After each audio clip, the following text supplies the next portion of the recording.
Wassalatu wassalamu ala asyrofil anbiya'i wal mursalin sayyidina Muhammadin wa ala alihi washabbihi ajma'in. Amma ba'd. Aqulu syrah li sadri wa yassir li amri wahlul 'uqdatam min lisani yafqahu qawli. Bagaimana kabarnya anak-anak? Semoga kalian sehat semua, tetap jaga kesehatan, protokol kesehatan, terapkan 3M. Jangan lupa hidup bersih, hidup sehat, jaga kesehatan, pakai masker, mencuci tangan, menghindari kerumunan. Ya. Protokol kesehatan harus dijaga. Anak-anak, pada hari ini kita akan mempelajari pendidikan agama Islam dan budi pekerti bab 2 di semester 2 kelas 6 tentang mengimani qada dan qadar. Nah, pada qada qadar ini adalah iman yang ke-6. Satu, iman kepada Allah, iman kepada malaikat, iman kepada kitab Allah, iman kepada Rasulullah, iman kepada hari akhir, dan yang terakhir adalah iman kepada qada dan qadar. Apa pengertian qada dan qadar? Qada itu rencana, qadar itu kepastian. Ini yang paling mudah diingat seperti itu. Ada rencana, ada kepastian.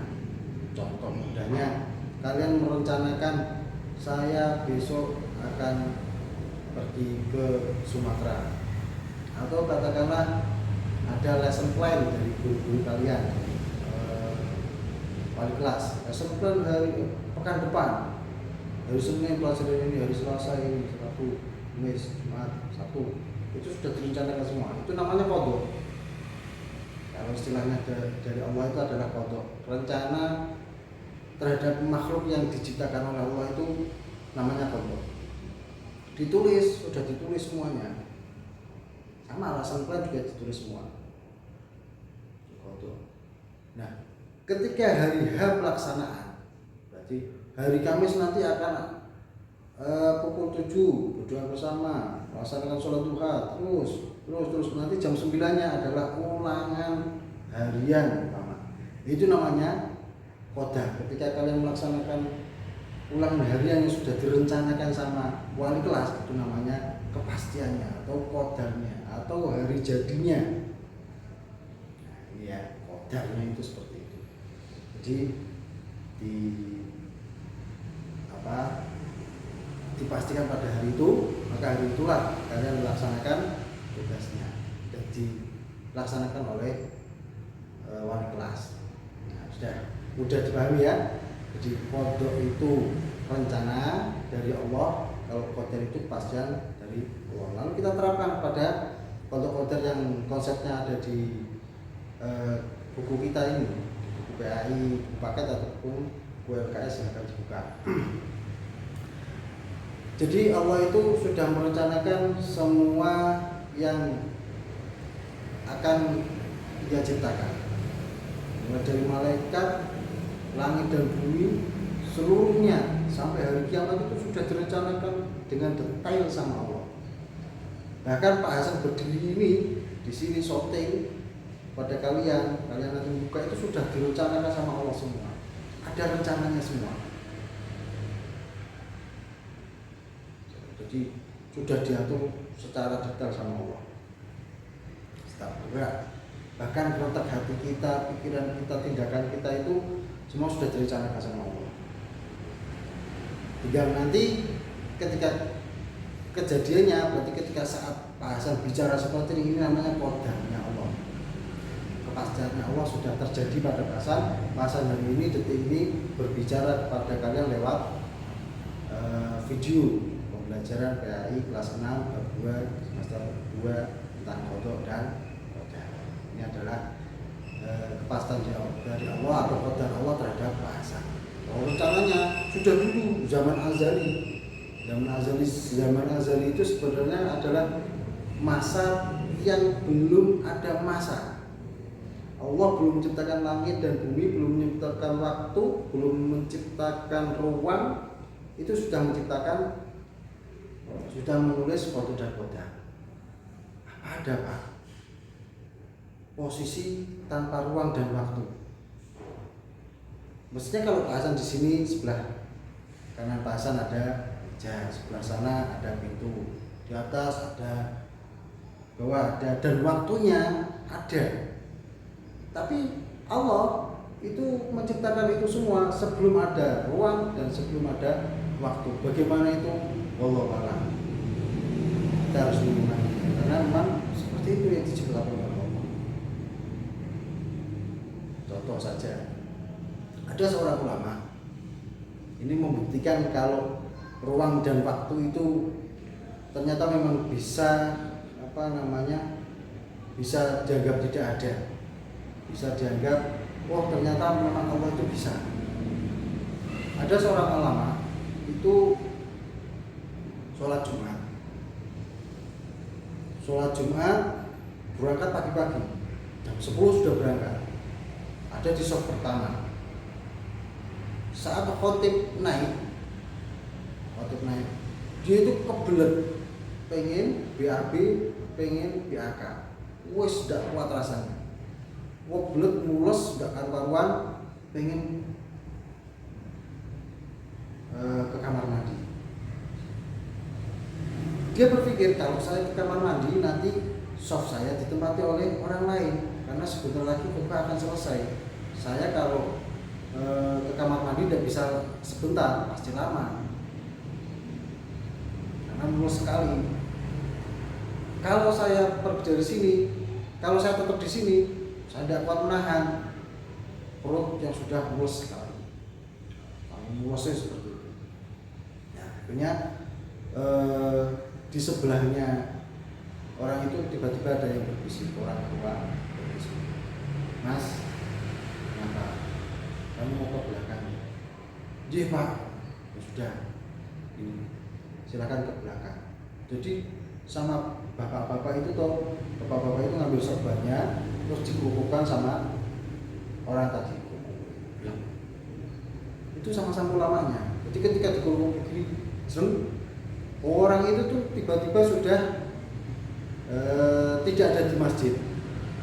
Perasaan dia itu ketika dikukuhi sama serban bapak-bapak tadi sudah hilang, tidak di masjid lagi.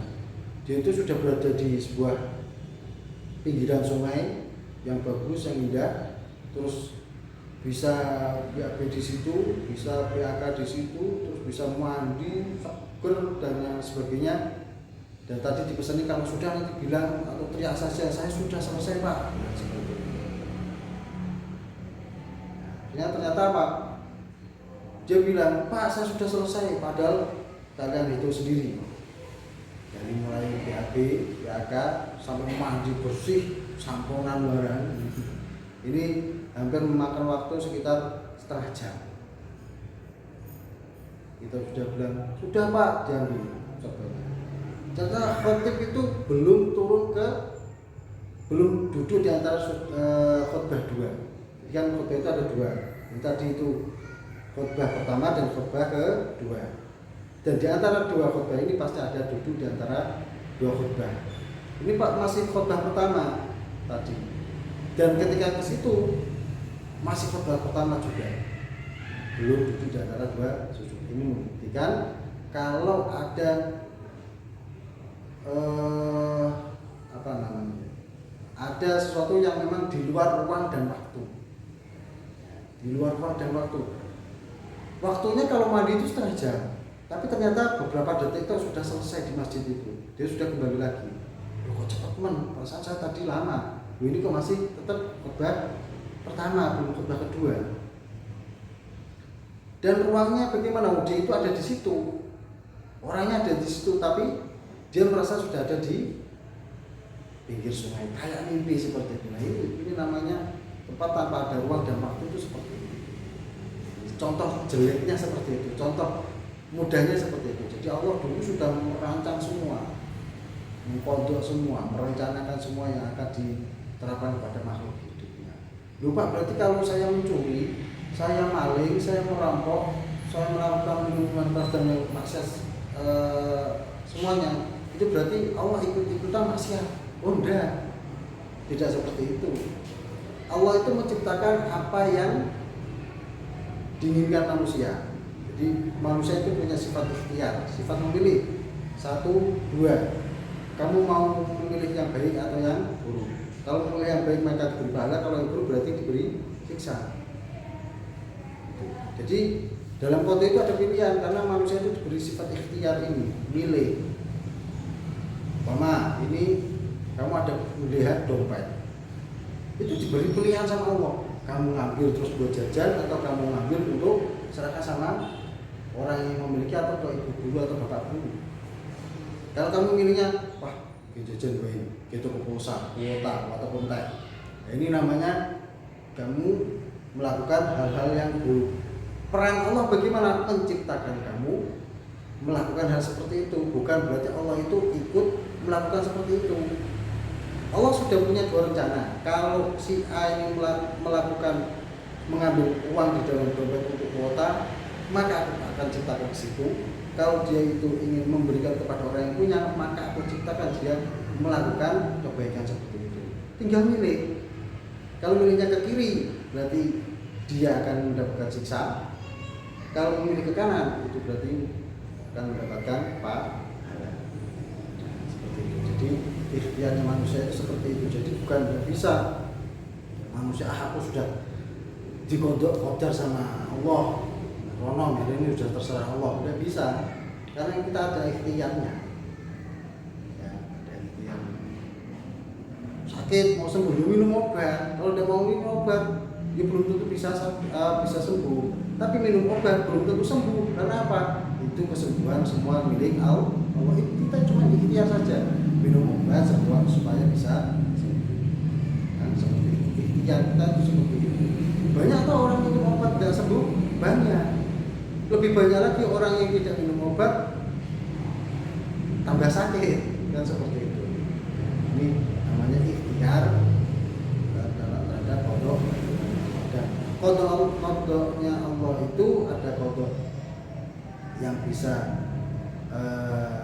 dirubah, ada yang tidak bisa dirubah. Yang bisa dirubah berarti sesuatu yang memang dengan doa kita mendapatkan petunjuk oleh Allah. Tadi sudah digariskan seperti ini sama Allah karena doa-doa kita, doa anak-anak kita, doa orang tua kita, akhirnya kodok dirubah oleh Allah. Bisa seperti itu. Lesson plan-nya diganti sama wali kelas, itu seperti itu. Karena permohonan dari anak-anak, ulangannya jangan segini, gini. Lesson plan-nya dirubah. Bisa itu seperti itu. Tapi ada kodok yang tidak bisa dirubah oleh doa, bisa dirubah oleh permohonan. Apa itu? Kodok mubrom. Itu kodok yang memang pasti. Kalau tadi kan takdir mu'alaq, takdir mubrom mu'alaq. Jadi kalau yang mu'alaq itu digantungkan masih bisa dirubah, tapi kalau yang mubrom itu berarti sudah pasti. Jadi sudah direncanakan si A akan meninggal hari Senin. Terus pada jam sekian di tempat ini, itu sudah dipastikan sama Allah. Apa namanya, sudah dikodok seperti itu. Itu namanya kodoknya kodok mubrom. Tidak bisa dirubah.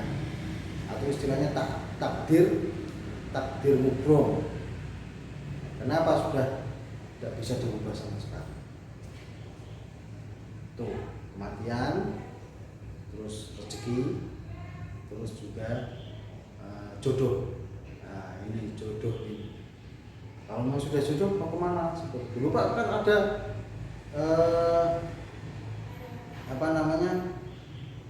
berbagai macam persoalan. Kadang-kadang orang ada yang istrinya 2, 3, 4, itu kan? Itu apa jodohnya 4? Bisa jadi seperti itu. Bisa jadi seperti itu karena dalam Al-Quran memang sudah ada nas-nasnya. Itu untuk kodok-kodar. Bagaimana kita mengenai kodok-kodar? Kita harus selalu percaya kalau semua yang dilakukan oleh Allah terhadap kita semua ini adalah memang sudah direncanakan. Kita tidak boleh untuk mengingkarinya. Artinya, aku bisa kaya raya ini karena usahaku sendiri. Tidak bisa seperti itu. Itu semua kemudian dari Allah. Aku bisa sehat walafiat seperti itu karena olahragaku terus. Belum tentu, karena orang banyak olahraga juga ada yang langsung meninggal, ada yang malah sakit. aku minum jadi seger, buger ini karena banyak minum. Tentu karena itu cuma ikhtiar. Banyak orang yang minum air laut, katakanlah seperti itu juga malah tambah haus. Ada yang orang yang penyakitan gula itu minum terus malah tambah haus. Artinya minum itu belum tentu untuk menghilangkan dahaga. Cuman kebiasaannya kalau kita itu dahaga, pakainya menghilangkannya pakai ini. Itu gampang-gampang susah seperti itu. Itu kodok dari Allah Subhanahu wa Ta'ala. Hikmahnya apa kita beriman kepada kodok dan qadar? Kita akan selalu beriman kepada Allah. Kita akan selalu percaya takdir-takdir Allah. Kita akan selalu berhati-hati dalam setiap perbuatan kita, tidak sembarangan. Kita selalu berbakti kepada orang tua, guru, dan juga Allah Subhanahu wa Ta'ala beserta Rasulnya. Juga kita akan selalu menghindari maksiat-maksiat